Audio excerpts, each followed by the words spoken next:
우리나라는 더 이상 마약의 안전지대가 아니다. 대검찰청이 발간한 마약류 범죄 백서에 따르면 2022년 마약류 사범은 약 18,000명으로 2018년과 비교해 5년 만에 45.8%가 증가했으며 특히 30대 이하 마약류 사범이 전체 59.8%를 차지해 젊은 층 사이에서 마약류 확산세가 심각한 상황이다. 특히 10대 청소년들까지 마약 범죄에 속수무책으로 노출되고 있어 충격을 주고 있다.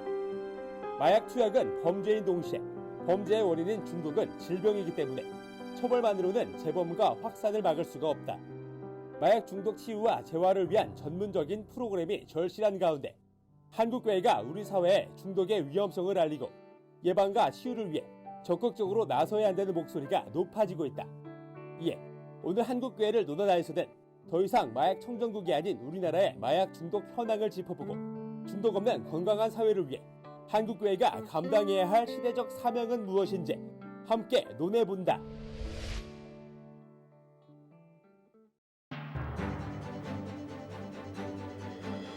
안녕하십니까. 한국교회를 논하다 진행을 맡은 남경필입니다. 오늘은 고린도전서 6장 19절 말씀으로 시작하겠습니다. 너희 몸은 너희의 하나님으로부터 받은 바 너희는 너의 자신의 것이 아니라. 마약에 빠진 사람들은 영원히 아픈 사람들입니다. 사실 저도 저희 아들 문제 때문에 눈물의 기도를 참 많이 했는데요. 우리나라 지금 마약 청정국이 아닙니다. 정말 마약이 우리 사회에 깊숙이 퍼져나가고 있습니다. 일찍이 우리 기독교는 하나님의 형상으로 창조된 우리 몸의 소중함을 알기 때문에 마약 퇴치에 앞장서 왔죠. 1919년 조선 예수교 장로회는 아편 퇴치 운동을 이끌었죠. 1924년 조선 여자 기독교 청년회는 전국을 다니면서 마약 퇴치를 위한 강연회와 가두 행진을 했습니다. 이제 한국 교회가 나서야 합니다. 그 역할이 기대되는데요. 오늘 한국 교회를 논하다에서는 우리나라의 마약 중독 현황을 짚어보고 예방, 치유, 어떤 대책이 필요한지, 특히 우리 한국 교회가 무엇을 해야 할지 함께 말씀 나눠보겠습니다. 오늘 나와주신 출연자들을 소개하겠습니다.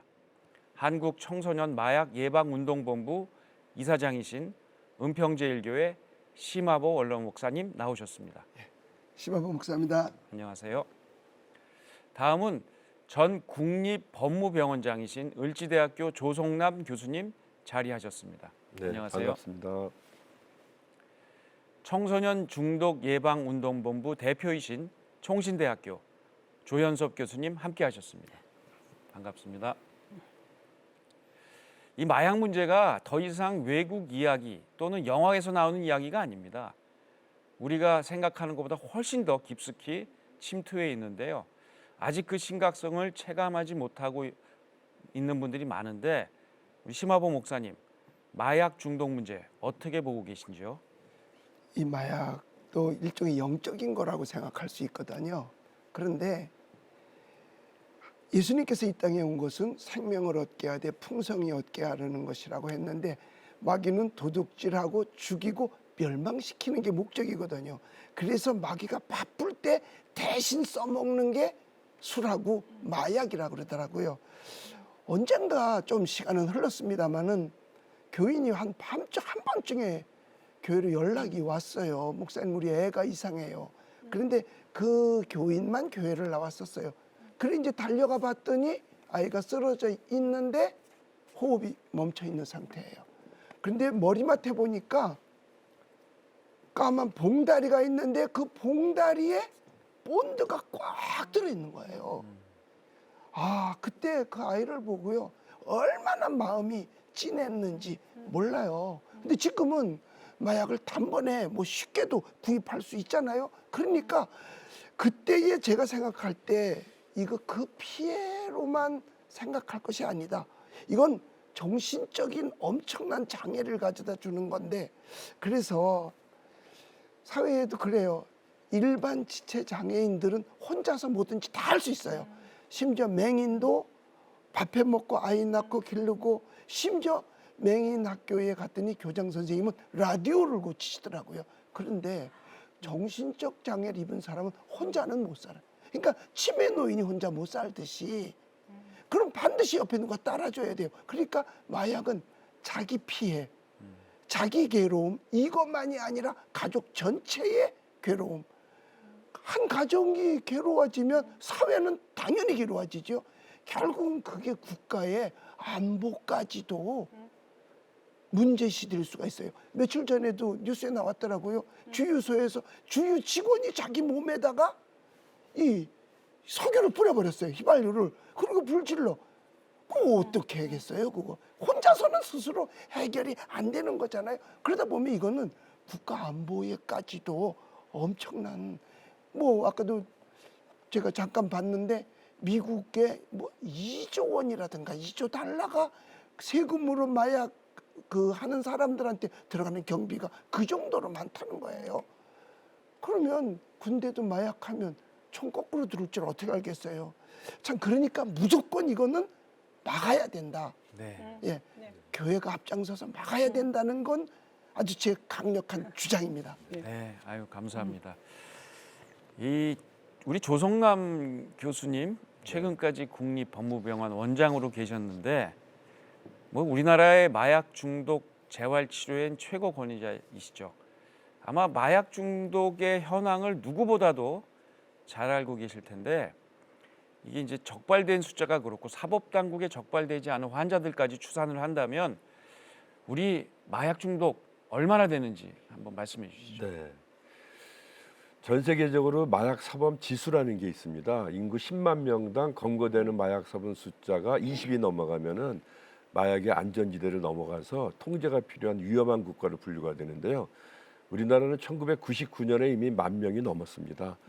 근데 마약 사범은 암수범죄라 그래서 드러나지 않는 범죄입니다. 그래서 그 추산을 할 때 마약 사범의 한 50배 이상을 보거든요. 근데 이거는 불법 마약류가 줍니다. 한 50만 명 이상의 불법 마약류 남용자가 있고 더 문제가 되는 건 의료용 마약류죠. 수백 가지의 의료용 마약류에 중독된 사람들이 드러나지 않고 있습니다. 이것까지 합하면은 제가 볼 때는 최소한 우리나라에 100만 명에서 200만 명 이상의 마약류 중독자들이 있을 것이다 생각하고 있습니다. 네. 그 미국의 경우에 청장년층 20대에서 40대의 사망 원인 1위가 그냥 펜타닐 하나입니다. 맞습니다. 그 정도로 심각하고 얼마 전에 그 바이든 대통령과 중국의 시진핑 주석이 정상회담을 하는데 세 번째 주제가 펜타닐 주제예요. 중국에서 이 원료를 수출하니까. 그리고 그게 어느 정도로 심각하냐면 경제 활동 인구를 줄여가지고 기능을 못하니까 미국의 경제 성장까지도 지금 심각하게 침해를 주고 있는데 우리나라도 곧 이렇게 갈 수 있다라는 걱정이 있습니다.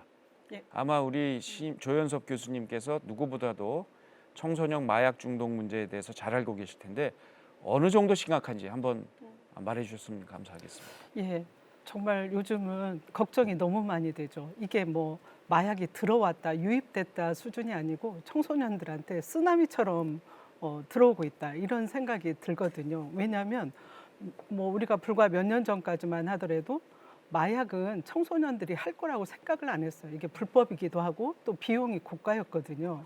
그래서 이 마약 문제에서는 청소년들이 좀 예외다 이런 생각을 가지고 있었는데 요즘은 청소년들이 뭐 여러 가지 이유들이 있지만 일단은 이 마약이 굉장히 우리한테 그냥 아주 나쁜 것이 아니고 한번 해볼 만한 것, 호기심, 또 친구들이 하니까 같이 하자고 뭐 이런 이유들로 이제 아이들이 하기 시작하고 있는 것 같고요.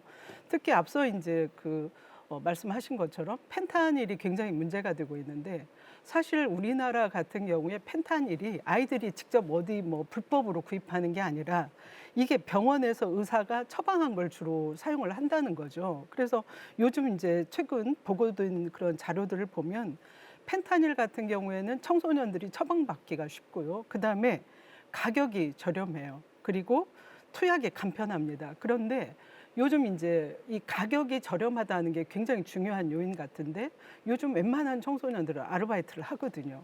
근데 이 비용이 굉장히 저렴해져서 청소년들이 이런 것들을 사용하는 게 크게 부담이 되고 있지 않다. 이제 이런 것들 때문에 실제로 뭐 걱정이다 이런 수준을 넘어서서 정말 물밀듯이 지금 밀려들고 있고 이걸 정말 앞으로 어떻게 예방할 건지 이거는 정말 국가적인 문제라고 생각을 합니다. 네.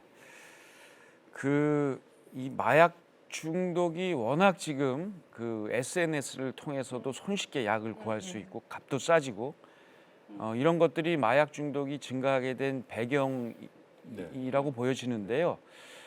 뭐 전문가들이시니까 또 이런 이유 외에 어떤 이유가 있을지 또 이렇게 됐을 때 우리 사회에 어떤 위험성이 있을지 거기에 대해서 우리 조성남 원장님 네. 먼저 말씀 주시죠. 말씀하신 대로 급속도로 증가하고 있는 추세인데요. 가장 중요한 원인이 인터넷입니다. 옛날에는 사람을 통해서 어렵게 비싸게 약을 구할 수밖에 없었는데 지금 인터넷을 서칭을 하면은 각종 마약에 대한 정보가 쏟아져 나옵니다. 그리고 SNS로 연락을 하기 때문에 소위 상선이라는 사람을 알 수도 없고 알 필요도 없어요. 그리고 던지기라 그래서 어디다 갖다 놓으면은 찾아오면 되니까 이제는 청소년들도 5만 원, 10만 원만 있어도 얼마든지 불법 마약류뿐만 아니라요. 수면제 같은 의료용 마약류까지 누구나 손쉽게 구할 수 있는 시대가 됐습니다. 예전에는 주로 마약 사범 그러면 40대가 주였습니다. 2021년부터는 20대가 가장 많고요. 최근에 10대가 매년 50% 이상 증가하고 있는데요. 이게 기하급수적으로 늘어납니다. 그리고 우리가 생각하는 것만큼 그렇게 조금씩 증가하는 게 아니라 폭발적으로 증가한다. 인터넷을 활용한다든가 SNS 채팅하는 젊은 친구들이 대부분 아닙니까? 너무나 그걸 통해서 너무 많은 정보를 공유하기 때문에 증가하는 속도가 기하급수적으로 늘어난다 생각하고 있습니다. 우리 심화보 우리 목사님 어떻게 지금 보고 계신가요? 언제부턴가 사람들이 이 쾌락을 추구하기 시작을 했어요. 글쎄 먹고 살만해서 그런가? 등 따뜻하고 배불러서. 저는 이렇게 말합니다. 신앙적 안에서의 기쁨, 즐거움을 행복이라고 말한다면 세상에서 얻어지는 기쁨을 쾌락이라고 표현을 하거든요. 그런데 행복이라면 아주 잔잔한 파장이고 그것은 지속되는 거지만 이 쾌락은 일시적인 것이며 아주 빠른 속도로 추구하게 되는 거죠. 그러니까 무엇을 했을 때 느끼는 그 심리적, 정신적 보상. 그러니까 노래를 한마디 딱 불었을 때 그 쳐주는 그 박수 소리. 거기에 그 쾌락은 말도 못하죠. 그 다음에 뭐 연예인들 같은 경우 어떤 대중 앞에 섰을 때 막 사인 공세 뭐 이런 거 저런 거 했을 때 오는 그 쾌락. 그래서 이런 분들이 보면 날마다 그런 건 아닐까 아니겠어요? 그러다 보면 이게 떨어지게 되면 그때의 그 쾌락을 생각하면 이걸 뭘로 충당할까 하다가 마약에 손을 대는 거 아닌가. 그러니까 쉽게 오는 보상을 기다리는 거죠. 네. 자, 우리가 중독 그러잖아요. 밥 먹어서 체해서 오는 식중독은 어떻게 이걸 없애버리려고 그래요. 그런데 이런 중독은 보상이 빨리 와 기쁨, 쾌락이요. 그러니까 이거에 취하는 것 같은 그런 생각이 들어요. 말씀대로 그 도파민 네이션이라는 얘기가 나올 정도로 도파민에 중독돼 있는 사회인데 그 여러 가지 이제 뭐 알코올 중독, 도박, 게임 그 중에서 가장 위험한 중독이 마약 중독일 텐데 그 마약 중독의 위험성을 제일 또 많이 접하신 분이 우리 조현섭 교수님이실 것 같아요. 어떤 위험성이 있을까요? 뭐 일단 신체적으로 장애가 오는 건 뭐 말할 필요도 없고요. 어떤 분들은 뇌가 녹아내릴 정도로 치명적이다라고 얘기하고 있고 온갖 신체적인 장기에 부정적인 영향을 미친다고 봅니다. 그리고 정서적으로도 중독이 됐을 경우 뭐 우울이나 불안 장애라든지 기타 뭐 여러 정신과적인 장애를 갖게 되고요. 그다음에 사고 면에서도 굉장히 어떤 피해망상이라든지 부정적이고 비판적인 그런 사고들을 이제 많이 하게 되고 성격의 변화도 오게 되죠. 굉장히 나쁜 쪽으로 뭐 반사회적인 성격을 갖게 된다든지 이런 어떤 성격의 변화도 옵니다. 그리고 뭐 학생들의 경우에는 뭐 성적이라든지 또 교우 관계가 또 변화되게 되고 또 일반인 같은 경우에는 뭐 취업 그 회사에서 일을 못 한다든지 자기의 일상생활을 못 하게 되는 그런 어떤 변화들이 오고 특히 이제 펜타닐 같은 경우 중독됐을 때 좀비 우리가 얘기하는데 정말 뭐 우리가 TV에서 지금 많이 보도되고 있고 보아왔지만 우리가 상상도 할 수 없는 그런 어떤 피해와 부작용이 있다고 볼 수 있습니다. 예, 저는 이제 뭐 한 30여 년 이상 마약류 중독자를 이제 만나고 치료하면서 그런 환자들의 어려움을 너무 많이 보고 있습니다. 근데 수많은 중독자들이요, 다 한 번으로 시작한 사람들입니다. 한 번에 호기심으로 시작을 했는데 자기도 모르게 중독이 심화되면서 처음에는 피해를 못 느끼죠. 좋은 것만 느끼지만 시간이 갈수록 어려워지죠. 제 환자의 70%가 말기 중독자들이거든요. 근데 중독은 본인이 중독이라는 걸 인정을 안 하는 특성이 있기 때문에 스스로 치료를 안 받습니다. 근데 암도 말기 암이 돼서 치료받으면 치료하기가 힘들잖아요. 중독도 말기나 가서야 스스로 치료받으러 오게 되거든요. 그래서 저한테 오는 환자들은 다 혼자 살아요. 가족이 없어요. 있던 가족이 다 떠나갔죠. 친구도 없죠. 그렇죠. 예? 좋은 친구는 하지 못하게 말리니까 네. 연락을 안 하고 마약하는 친구들 만나니까 주변에 안 좋은 친구들만 생기고 돈도 다 없어지고 경제적으로도 그냥 생활보호 대상자로 살고 있고 온몸이 종합병원입니다. 제 환자들은 이빨 있는 사람이 하나도 없어요. 맞아요. 다 빠지고 시형간염 유병률을 조사했더니요, 일반인의 150배가 넘어요. 62.5%가 C형입니다. 일반인은 0.6%도 안 걸리는데 전 세계적으로 에이즈가 창궐하는데요, 그 주범이 마약입니다. 그렇죠. 이게 신체적인 질환뿐만 아니라 아까 우리 조 교수님 말씀하셨듯이 정신병을 유발시키는 약이에요. 마약류라는 것. 도파민을 과도하게 높여주기 때문에 순간적으로 기분은 좋아지는 것 같지만 결국에는 뇌를 파괴시킵니다. 그래서 뇌 질환이라 그러는데 어디가 파괴되느냐?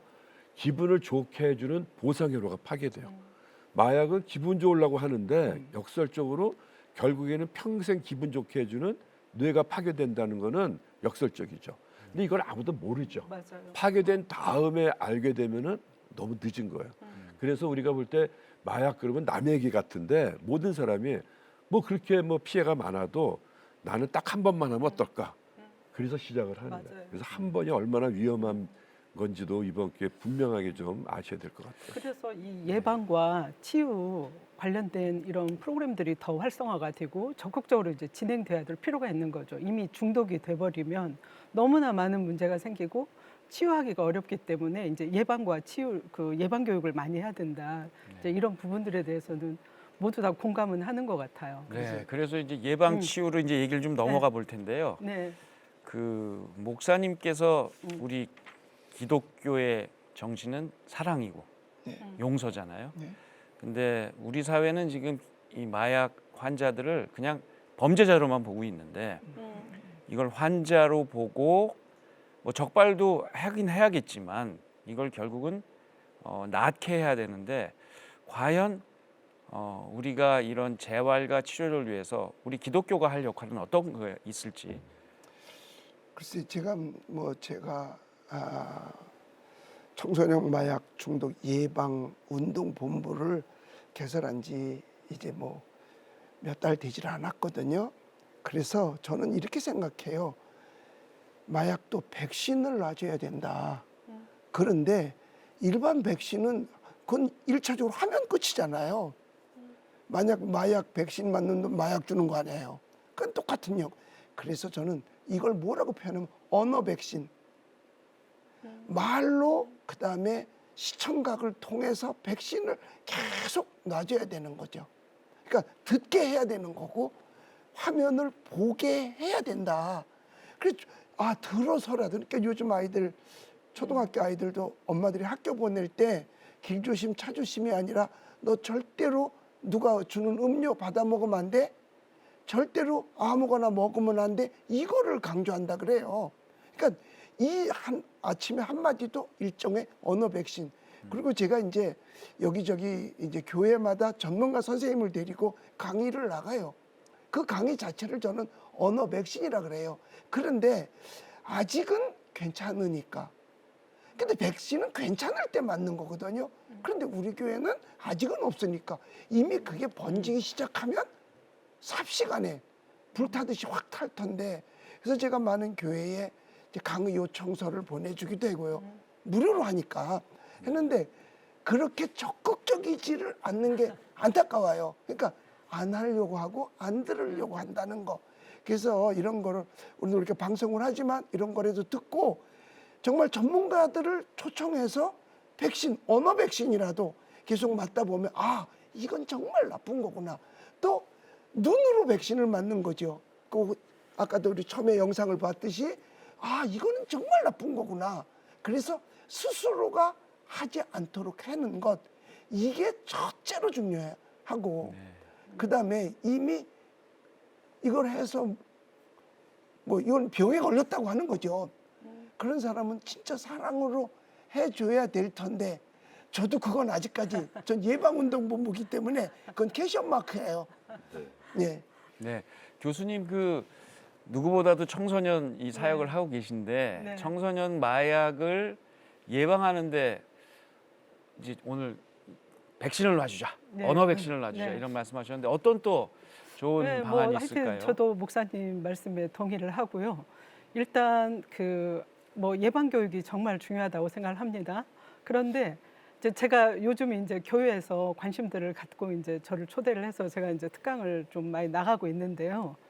일단 그림으로 그 폐와 부작용을 보여주는 게 굉장히 효과적인 것 같았어요. 말로 하는 것보다 이 마약을 했을 때 폐와 부작용을 그림으로 보여주고 특히 뭐 기형아를 낳는다든지 뭐 살이 썩어간다든지 이런 걸 보면 정말 충격을 받으시더라고요. 근데 저는 더 먼저 해야 될 게 있다고 봐요. 결국 왜 아이들이 호기심을 가지고 마약을 하게 되는가? 이거는 가정 환경하고도 저는 굉장히 밀접하다고 보거든요. 그래서 이 마약 예방 교육도 필요하지만 부모들한테 자녀를 어떻게 양육할 것인가에 대한 교육도 함께 진행돼야 된다. 평소에 네. 이제 이런 생각을 가지고 있습니다. 알겠습니다. 네. 우리 저 마약 우리나라 정책 전 세계적인 정책을 보면요 두 가지입니다. 공급 사범을 어떻게 줄이느냐, 또 투약 사범을 어떻게 줄이느냐거든요. 근데 공급 사범은 마약 중독의 원흉입니다. 그 한 사람 때문에 수많은 사람이 중독이 되고 나라가 망하게 되니까 지금보다 더 엄벌에 쳐야 된다고 봅니다. 네. 다만 투약 사범이라는 건 중독이라는 질병에 걸렸기 때문에 이걸 어떻게 효과적으로 치료하느냐가 굉장히 중요하거든요. 근데 우리 국민들은 마약 그러면 범죄로만 생각하지 질환이라고 생각을 하지 않아요. 특히 이런 방송에서 이렇게 마약 관련해서 위험하다 이렇게 나가도 국민들은 뭐 남의 얘기고 한 번만 하면 괜찮지 않을까. 근데 중독은 한 번을 했을 때 어떤 기분을 느끼면요. 그게 뇌 속에 저장이 돼서 평생 안 없어져요. 네. 그러니까 그 생각이 날 때마다 재발이 되는 게 특징입니다. 그 치료가 너무나 중요하다라는 것에 네. 대해서 공감하고 있는데 이 치료 기관의 실태, 네. 과연 우리나라의 상황이 어떤지 충분한지 이런 거는 원장님이 제일 잘 아실 텐데 지금 우리나라의 치료 기관 실태가 어떤지 좀 말씀해 주시죠. 우리나라에는 치료 보호 제도가 있어서요. 마약류 중독자들은 비밀 보장하에 1년간 입원이든 외래든 무료로 치료해주는 제도가 있습니다. 이거를 담당하는 지정병원들이 25개 정도가 있는데 올해 들어와서 정부에서는 9개 병원을 집중 지원해서 5억씩 시설 지원도 지금 시작을 했습니다. 근데 문제는 활용되는 그런 숫자가 굉장히 적다는 거예요. 극히 일부분만 치료를 받고 있고 홍보가 안 돼 있고요. 치료보호 지정병원에서도 중독 치료, 이 마약류 중독 치료하는 걸 꺼려하는 경향이 많아요. 그래서 활성화가 안 되고 있습니다. 또 우리는 선도조건부 기소위회, 교육이수 조건부 기소위회, 치료보호 조건부 기소위회 같은 제도도 있고 또 법원에서는 치료 명령도 할 수 있고요. 또 저희 국립법무병원에서 하는 치료 감호 제도도 있습니다. 법적인 제도는 잘 돼 있는데 활용하지 않아요. 저희 병원에만 해도 한 100명 정도를 입원해서 치료할 수 있는 상황인데 1년에 치료 감호 보내는 사람이 20명이 안 되니까 치료보호 조건부 기소위회는요 1년에 한두 명도 안 보냅니다. 그러니까 제도가 있지만 활용을 못 한다는 거. 그래서 우리가 이제 법 쪽에서도 이 중독이 치료를 통해서 얼마든지 회복이 되고 재범을 예방하는 가장 확실한 방법이란 걸 알아서 이런 치료를 유도할 수 있어야 돼요. 중독은 스스로 치료를 안 받는다 그랬잖아요. 그래서 대부분 강제 치료를 시작하는데 이 법적인 문제가 됐을 때가 가장 빠른 시일 수가 있어서 이럴 때 어떻게 치료 기간을 연계시켜서 치료를 받게 해주느냐 이게 가장 중요한 요소라고 생각을 합니다. 네.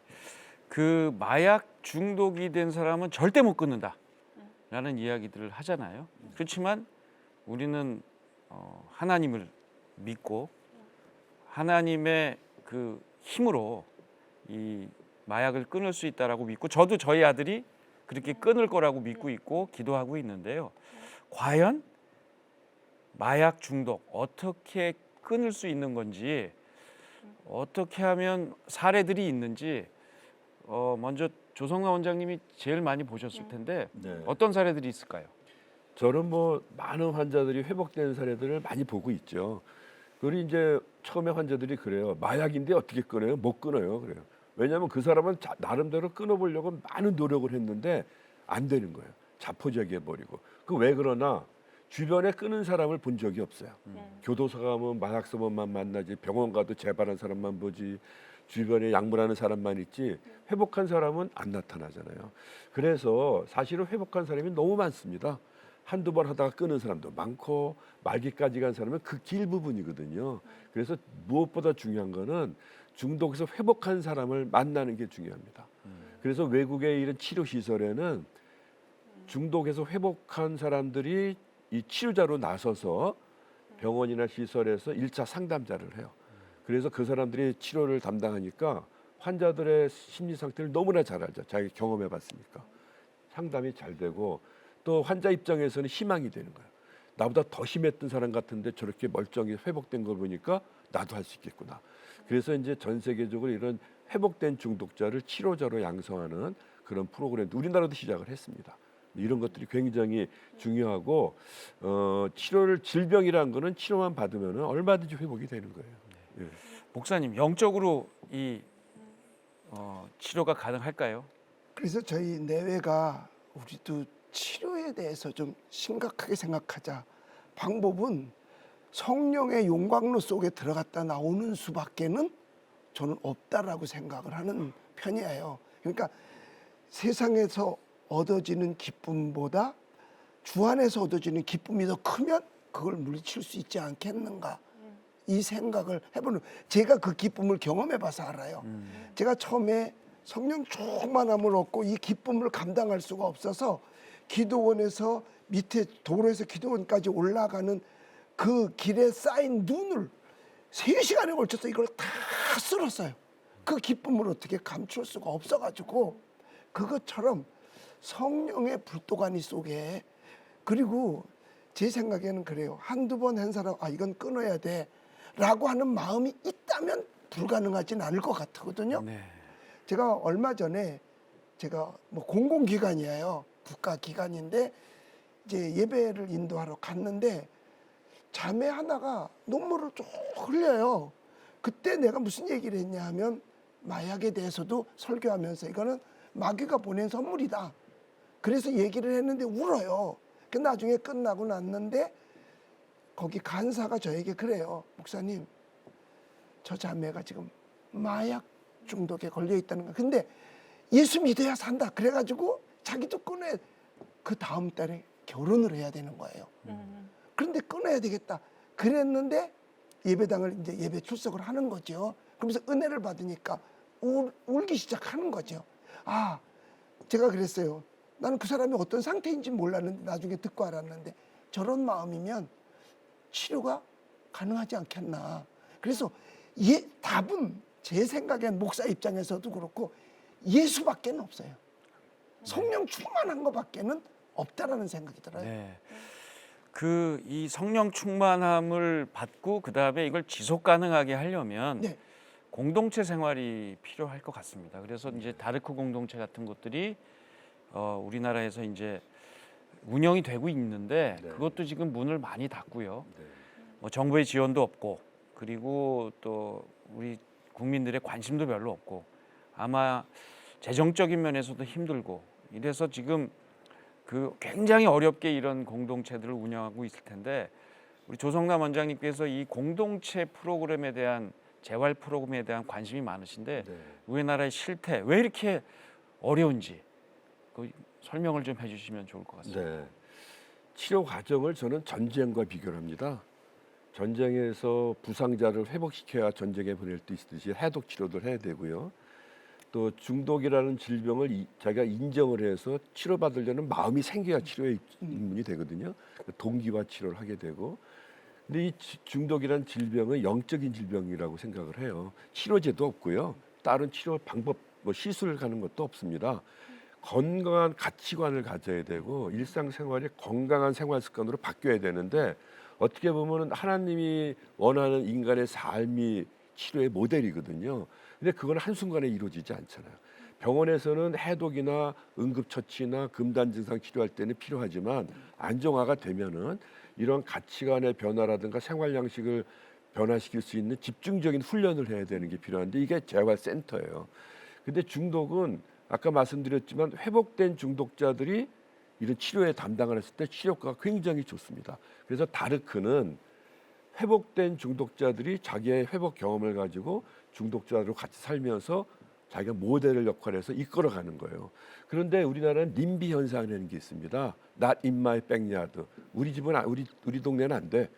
필요는 하지만 그래서 거부하는 경우가 많고 우리 다르크도 전국에 5개가 만들어져서 이게 진짜 전과 5범, 10범 했던 사람들이 회복이 돼가지고 자기 일상생활을 적고 막 열심히 했는데 지금 2군데밖에 안 남아 있어요.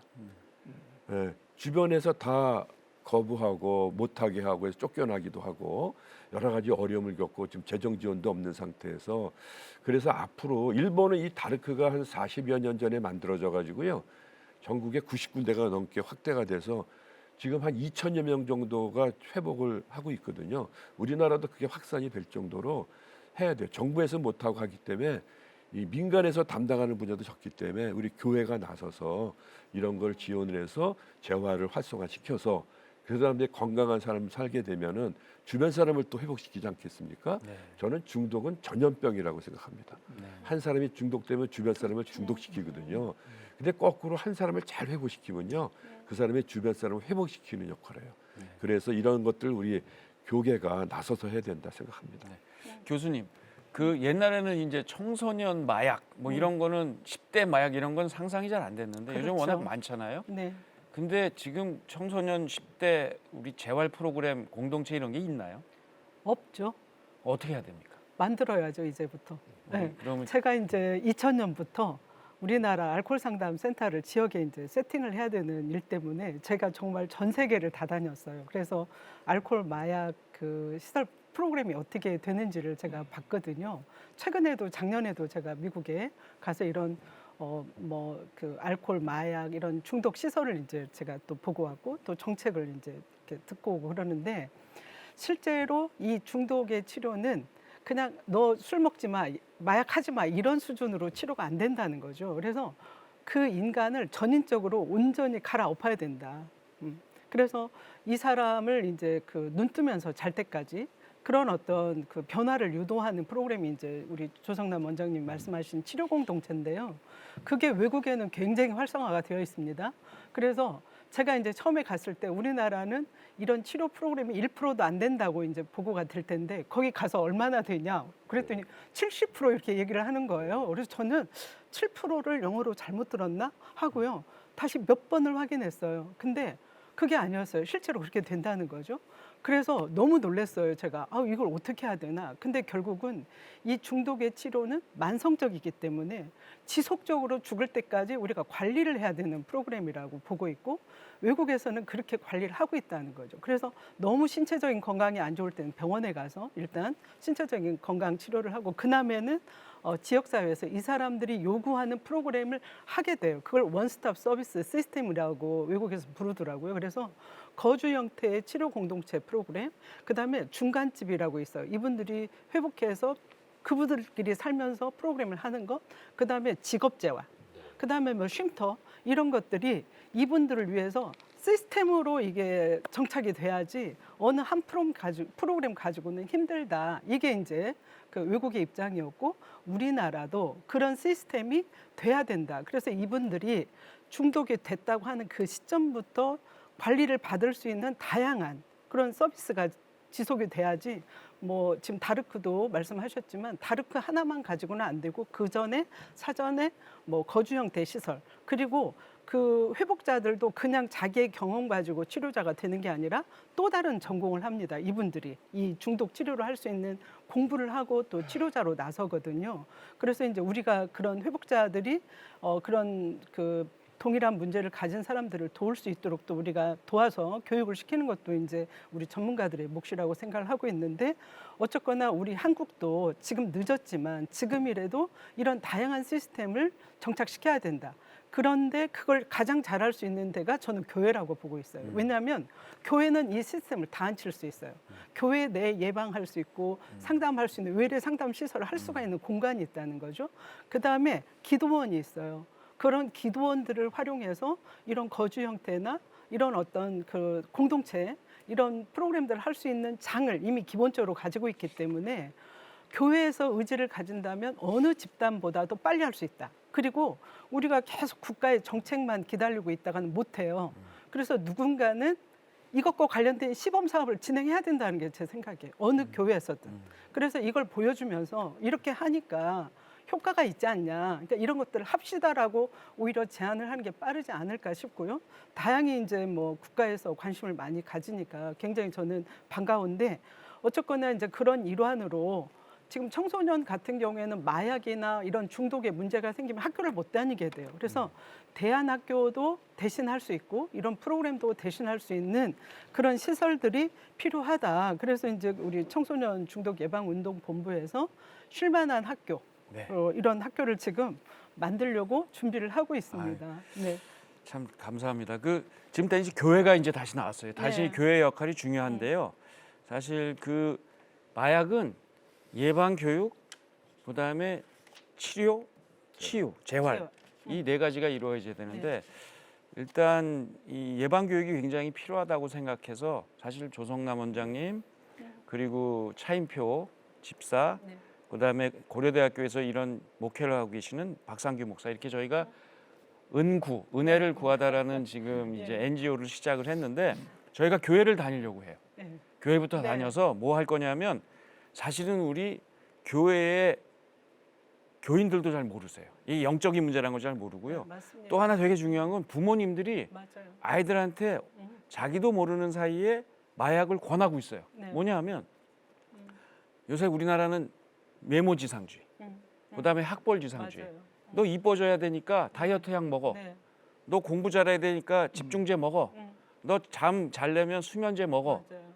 이렇게 얘기하는데 결국은 이게 바로 마약으로 가는 길이거든요. 네, 맞습니다. 그래서 저희가 교회에 가서부터 이거부터 안 됩니다. 그리고 이거는 환자입니다는 얘기 이런 얘기를 하는 운동을 시작하려고 하는데 정말 우리 교회가 어떤 역할을 해줄 수 있을지 목사님께서 한번 말씀 주시면 좋겠습니다. 강단을 내놓을 수 있는 목회 마인드가 있어야 돼요. 목회자가 강단은 오직 예수만 전하는 곳이다. 복음만 전. 그래서 사실 강단 오픈이 한국 교회에 잘 안 돼 있어요. 그러니까 제가 공문을 발송하고 마약 백신을 놓으러 갈 테니까 강단 한번 열어줘라. 누가 옵니까? 내가 갑니다. 나 목사인데 나가서 예수 얘기할 겁니다. 네. 근데 또 누가 오면 선생님 가시죠. 그럼 생각해 보겠습니다. 이렇게 되는 거예요. 그래서 그런 면에 있어서 참 한국교회 강단이 마귀가 사용하는 게 마약인데 이걸 제거하고 이거를 예방하자는데 한국교회 강단에서 우선 목사님들이 강단을 내놓을 수 있도록 이게 첫째로 부탁을 드려요 목사님들한테. 네. 예, 좀 열어주시면 참 좋겠고요. 저희 교회는 그런 일을 많이 하는 편이에요. 네. 중독 예방도 맞습니다. 하고 뭐 여러 가지를 하는 편인데 왜냐하면은요 이게 마약이라는 게 그렇잖아요. 한 번도 안 한 사람은 꽤 많아요. 그런데 한 번만 한 사람은 없다고 하거든요. 예, 없다고 해요.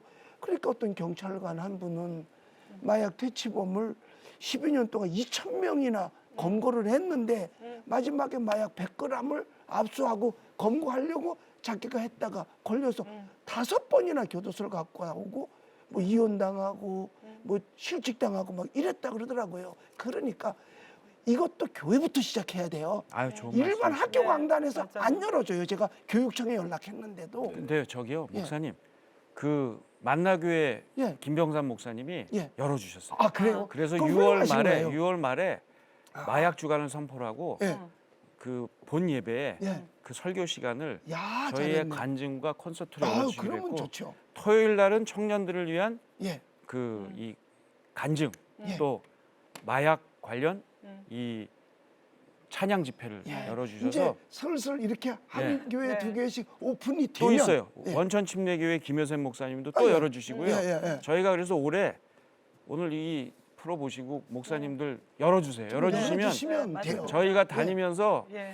마약이 얼마나 무서운지, 예. 이거 왜 하면 안 되는지 네. 이런 거를 우리 정말 전문가님들하고 마약을 하다가 끊은 사람들이 있어요. 또 마약을 하면서 가족들 때문에 가족이 아들이 딸이 마약해서 너무너무 힘들었던 분들의 간증을 저희가 할 텐데요. 그렇게 열어주시면 저희가 다니면서 할 테고요. 끝으로 우리 조연섭 우리 목사님, 교수님 어떤 계획하고 계신지 짧게 말씀해 주시면 좋을 것 같습니다. 저는 일단 아까 가정교육을 말씀드렸고 교회에서 지금 열어달라고 말씀하셨는데 요즘 이제 많이 그래도 교회에서 참여를 하고 있는 것 같아요. 그래서 우리가 무엇을 해야 될지를 알려주는 게 필요한 것 같아요. 교회에서 해라 이게 아니고 교회에서 어떤 걸 하면 좋다는 거를 구체적으로 우리가 방안을 가지고 만나야 될 것 같고요. 그다음에 제가 부탁하고 싶은 건 이거예요. 호기심으로 한 번만 했다. 그러면 괜찮겠지가 아니에요. 지금 오늘 말씀드린 것처럼 한 번만 했을 때 빨리 전문가를 찾아야 된다. 도움 받을 곳을 찾아야 된다. 누구한테라도 얘기를 해야 된다. 그래서 네. 그 다음에 대해서 준비를 해야 된다는 걸 이 자리를 빌어서 꼭 말씀드리고 싶고요. 네. 어쨌거나 교회에서 예. 열어주십시오. 네. 그리고 아주 준비를 잘해야 된다. 예. 말씀해 주셨고 우리 원장님 끝으로 예. 예. 우리 전문가로서 네. 짧게 어떻게 하면 될까요? 우리가 이제 암하고 비교하면요. 암에 대해서 다 알아요. 어떻게 시작이 되고 말로가 어떻게 되는지. 그래서 스스로 예방하려고 노력을 하지 않습니까? 중독도 한 번으로 시작이 되는데 왜 자꾸 반복될 수밖에 없는지 그걸 이해시키는 교육이 필요하고요. 학부모나 우리 선생님이나 이런 지도자들부터 먼저 교육을 받아서 어린 청소년들을 예방하는데 앞장서야 된다. 이거를 이제 우리 교계에서 앞장섰으면 좋겠습니다. 네. 오늘은 이 날로 심각해지는 마약 중독 문제를 짚어봤고요. 치유와 예방을 위해서 한국 교회가 역할을 해야 된다. 여기에 대해서 다 공감하고 계십니다. 그래서 우리 교회가 나서서 우리 사회의 건강함, 생명력 회복할 수 있도록 다 함께 노력해 주시고 기대해 주시면 좋겠고요. 함께 기도해 주십시오. 여러분 감사합니다. 네.